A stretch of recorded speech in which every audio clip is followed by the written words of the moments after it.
তারপরে একটু আদা দুটো ছিলিয়ে দিলাম, তারপর আলুগুলো দিলাম, গাজরগুলো দিলাম, লাউটি দিলাম,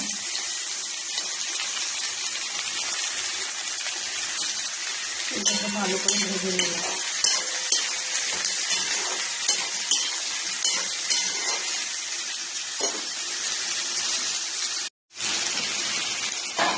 তারপর মসুর ডাল দিলাম,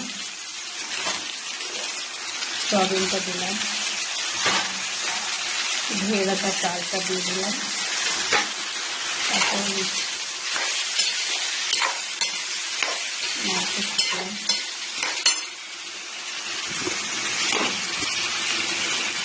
হলুদ গুঁড়ো,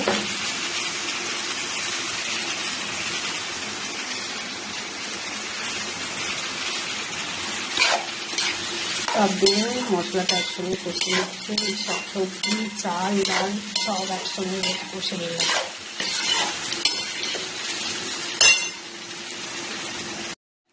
এরপরে নুন দিলাম পরিমাণ মতো, আর জিরে গুঁড়ো,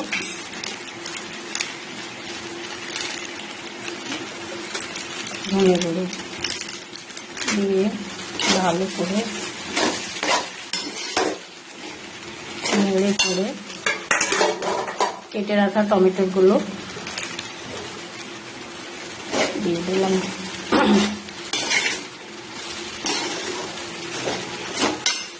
তারপরে একটু গরম জল ঢেলে দিলাম বয়েল হওয়ার জন্য।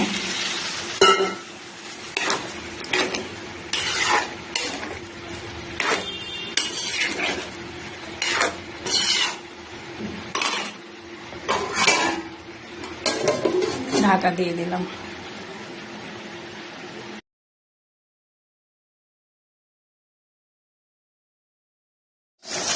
দেখুন এবারে আমি ঢাকনটা খুলে দিলাম। এখানে খিচুড়িটা হয়ে গেছে সুন্দর। সয়াবিন, লৌকি, টমেটো আর আলু দিয়ে খিচুড়ি।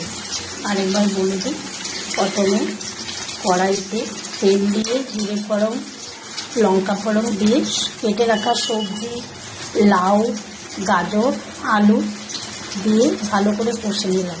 তারপর আদা বাটা, জিরে গুঁড়ো, ধনে গুঁড়ো এবং হলুদ গুঁড়ো দিয়ে নুন দিয়ে ভালো করে মশলাটা কষে চালটা দিয়ে দিলাম, আর মুসুর ডাল ধুয়ে দিয়ে দিলাম। তারপর নেড়ে চেড়ে জল ঢেলে দিলাম।